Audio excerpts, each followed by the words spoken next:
Урматтуу фермерлер, урматтуу дыйкандар, урматтуу айыл чарба адистери, биздин видео сабагыбыз үрөндүк картошка өстүрүү агротехникасы боюнча даярдалган. Сабактын максаты картошка үрөнүн өстүрүүчү фермерлерге, үрөнчүлүк чарбаларга жана адистерге картошка үрөнүн өстүрүү агротехникасы боюнча кеңири маалымат берүү болуп эсептелет. Сабактын максаты, зарылчылыгы бул Кыргызстанда картошка негизги айыл чарба эгиндеринин бири болуп эсептелет.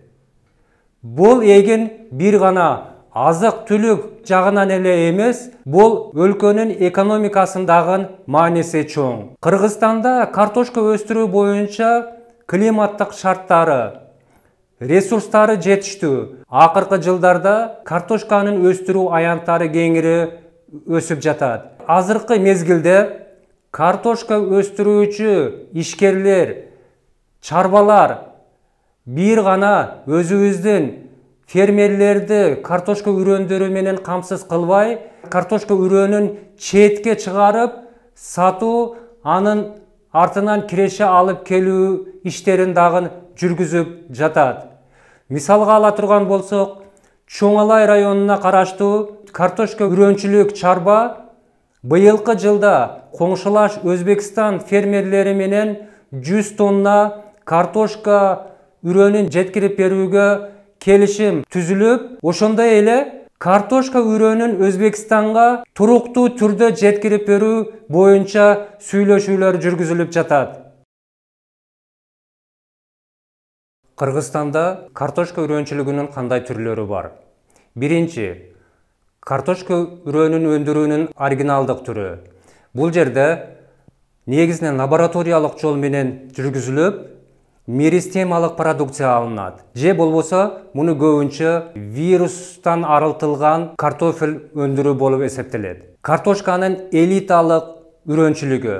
Мында картошканын супер элита жана элита репродукциялы өндүрүлөт. Репродуктивдик үрөнчүлүк түрү. Бул жерде картошканын биринчи, экинчи жана үчүнчү репродукциялары өстүрүлөт. Үрөнчүлүктөн сырткары эми товардык картошка өндүрүүлөр болуп эсептелет.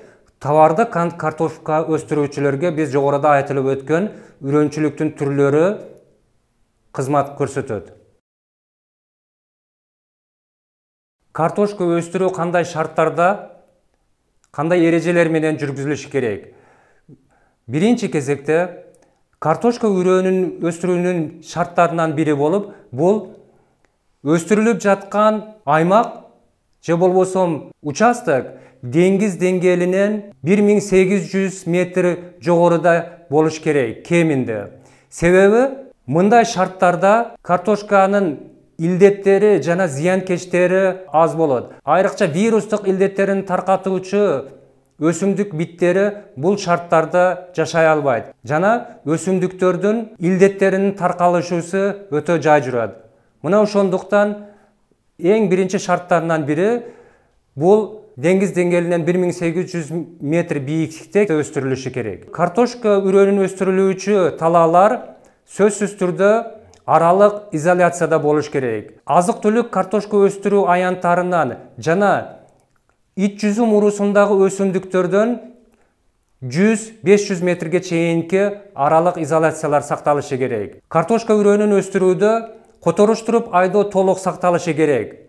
Эгерде азык-түлүк картошкасы үчүн картошка өстүргөндөн кийин ал талаага 3 жылдан кийин кайта картошка эгилүү мүмкүн болсо, үрөнчүлүктө 1 жыл өстүрүлгөн картошка аянтына кайрадан 5 жылдан кийин кайра өстүрүүгө болот.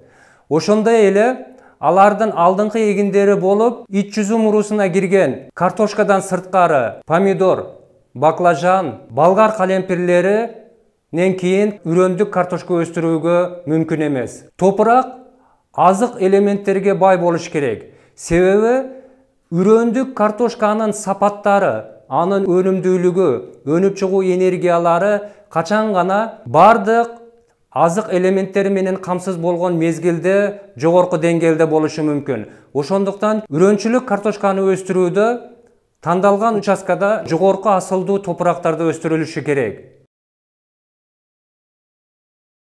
Топыракты картошка үрөнүн эгүүгө даярдоодо алгач биринчи талааны мурдагы эгилген өсүмдүк калдыктарынан жакшылап тазалайбыз. Эгерде шарт талап кыла турган болсо, айдоо алдынан сугат жүргүзүү керек. Айдоодон алдын органикалык, фосфордук жана калийдик жер семирткичтер берилет, айдоо жүргүзүлөт.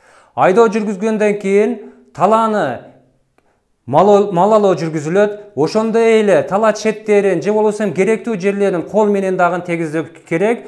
Себеби талааны канчалык деңгээлде жакшы даярдап алсак, эгүүнүн сапаты ошончолук жогору болот. Үрөндү эгүүгө даярдоодо алгач биринчи болуп үрөндөрдү механикалык жабыркаган, чиригендери, илдеттерге чалдыккандар жана башка отургузууга жараксыз болгон үрөндөрдөн тазалоо керек. Ошондой эле отургузулуучу үрөндөрдү калибровкалоо жүргүзүү өтө жакшы натыйжаларды берет. Эгүүдөн мурда илдеттерге каршы дарылоо керек. Селестоп дарылоочу препараты менен дарылап эгүү сунушталат. Чачкычтар менен эгүүдөн мурда чачып дарылоо сунушталат. Картошка үрөнүн талагы отургузуу аба ырайынын жетиштүү температуралар башталганда жүргүзүлө баштайт. Мындайча айтканда, топурактын температурасы 7-8 градуска жеткенден кийин отургузуу иштерин жүргүзсө болот. Эгерде биз тоолуу аймактарда, мелүүн климаттарга ээ болгон региондордо өстүрүүнү эске ала турган болсок, эгүү мөөнөттөрү апрелдин аягы май айларына туура келет. Үрөндүк картошканын отургузууда схемаларды туура аткаруу керек. Үрөндүк картошканын отургузуу схемасы азык-түлүк картошканын эгүү схемасына кескин түрдө айырмаланат. Отургузууда жөөктөр аралыгы 70 см болууга тийиш. Ал эми отургузулуп жаткан үрөндөрдүн аралыгы же болбосо өсүмдүктүн аралыгы 15-18 см болушу керек. Мындайча айтканда, эгерде ушул схеманы сактай турган болсок, 1 гектарына 55 000 даанадан кем эмес болгон өсүмдүк отургузулушу керек. Отургузуу тереңдиги боюнча топурактын механикалык составына тибине жараша болот. Оор, чополуу топурактарда картошканын отургузуу тереңдиги 6-8 см, ал эми жеңил, борпоң топурактарда 8-12-15 см чейин болушу керек. Жер семирткичтерди колдонууда биринчи кезекте картошка өсүмдүгүнүн азыктануу режимин жакшы билиш керек. Картошканын азык элементтеринин негизинен 3 топко бөлүнөт. Бул биринчиси макроэлементтер, буга азот, фосфор, калий кирет. Экинчиси мезоэлементтер, буларга кальций, магний, күкүрт болуп эсептелет. Ошондой эле аз өлчөмдө талап кылынуучу, бирок макроэлементтер эле мааниге ээ болгон микроэлементтер, булар иод, цинк, молибден, марганец жана башка микроэлементтер болуп эсептелет. Эми ушул азык элементтерин менен камсыз кылуу үчүн биз жер семирткичтерди колдонобуз. Жер семирткичтерди экиге бөлүнөт. Органикалык жер семирткичтер, булар табигый жер семирткичтер болуп, негизинен биз кыкты колдонобуз. Ошондой эле минералдык жер семирткичтер, булар жасалма жол менен алынуучу болуп, 1-2 ашып барса 3 азык элементтерин өзүнүн курамында камтыйт. Берилүүчү жер семирткичтердин нормаларын так аныктоо бул топурактагы азык элементтеринин камтылуу даражасын аныктоо болуп эсептелет. Бул көрсөткүч лабораторияларда аныкталат. Бизде болжолдуу нормалар сунушталат. Бул азот азыгын 120-180 кг чейин берилет. Фосфордук жер семирткичтер 60 кг 90 кг чейин, ал эми калий жер семирткичтери 60 кг 80 кг чейин сунушталат. Үрөндүк картошканы өстүрүүдө өсүмдүктү коргоо, мындайча айтканда, зыянкечтерге, илдеттерге каршы күрөшүү жолдорун туура уюштуруу чоң мааниге ээ. Себеби бул иш-чараларды туура уюштуруу түшүмдүн көлөмүнө, ошондой эле анын сапатына дагы түздөн-түз таасир этет. Үрөндүк картошкаларды өстүрүүдөгү негизги зыянкечтер булар Колорадо коңузу, эң кеңири таркалган зыянкечтерден болуп эсептелет. Ошондой эле зымкурт, же болбосо элдин арасында буну проволочник деп дагы аташат. Картошка күбөсү жана картошка коңуз бүргөчөлөрү болуп эсептелет. Акыркы эки зыянкеч картошка күбөсү менен картошка коңуз бүргөчөлөрү бул карантиндик зыянкечтер болуп эсептелет. Үрөндүк картошка өстүрүүдөгү илдеттерден козу карын илдеттери, бактериялык илдеттер жана вирустук илдеттердин бардыгы кездешиши мүмкүн. Козу карын илдеттеринен бул эң кеңири таркалган илдеттерден бири болгон бул котур, же болбосо көбүнчө фермерлердин арасында буну парша деп атайт. Фузариоз илдети бул дагы ошо козу карын илдеттерине кирет. Ошондой эле альтернариоз илдеттери эң ошол картошканын өзүндө эмес, картошканын уруусу болгон ит жүзүм уруусундагы эгиндерде кеңири таркалган фитофтороз илдети дагы кеңири таркаган. Бактериялык илдеттерден үрөндүк картошкада көбүнчө кара шыйрак же болбосо черная ножка деп аталат. Орусчасында ал фермерлерде дагы ушундай терминде кең таркаган. Ошондой эле вирустук илдеттер дагы кездешет. Алар менен күрөшүү чаралары биздин фермерлердин арасында көбүнчө тилекке каршы негизги күрөшүүчү ыкманы химиялык ыкмадан башталат жана химиялык ыкманы негизги бул ыкма деп эсептелишет. Бирок үрөндүк картошканы өстүрүүдө бардык күрөшүү ыкмаларын колдонуу алардын иреттүүлүгү менен жүргүзүү чоң мааниге ээ. Эң биринчи кезекте илдеттерге каршы агротехникалык ыкмаларды туура жүргүзүү керек. Агротехникалык ыкмаларга бул которуштуруп айдоону сактоо. Үрөндүк картошканы которуштуруп айдоодо бул бир талаада үрөндүк картошка өстүрүлгөн жерге 5 жылдан кийин ошол картошка кайтып келиш керек.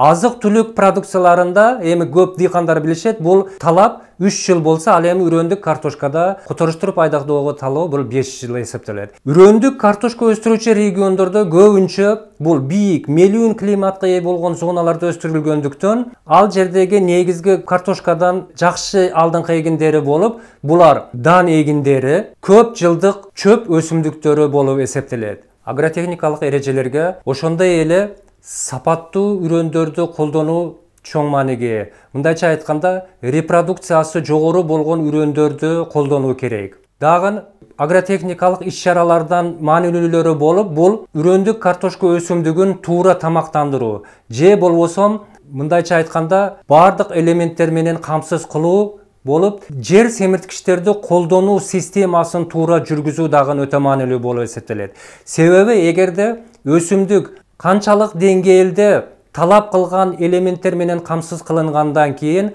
анын зыянкечтерге, айрыкча илдеттерге болгон иммундук касиеттери жогору болууга бул жерде түрткү берилет. Ошондой эле эми физика механикалык ыкмаларды колдонуу. Бул биринчи кезекте талааларды, аянттарды отоо жүргүзүү. Себеби көптөгөн илдеттердин козгогучтары, айрыкча зыянкечтердин көбөйүүсүнө алып келүү, ушул жапайы чөптөрдөн келип чыгышы мүмкүн.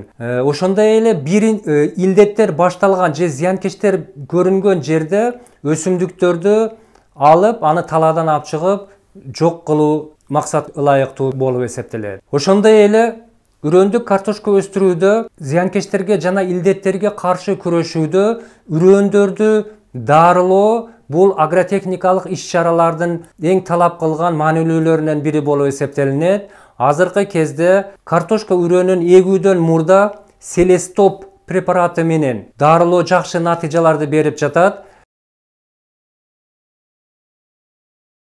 Өсүмдүктөрдү зыянкечтерден, илдеттерден коргоодогу агротехникалык ыкма, биологиялык ыкма, же болбосо физика-механикалык ыкмалар жетишсиз болуп, зыянкечтердин жана илдеттердин саны талаада өзүнүн экономикалык порогдон жогорулап кеткен мезгилде химиялык ыкманы колдонууга туура келет. Мына сиз көрүп турган таблицада үрөндүк картошканы зыянкечтерине жана илдеттерине химиялык жол менен күрөшүү сунушталган.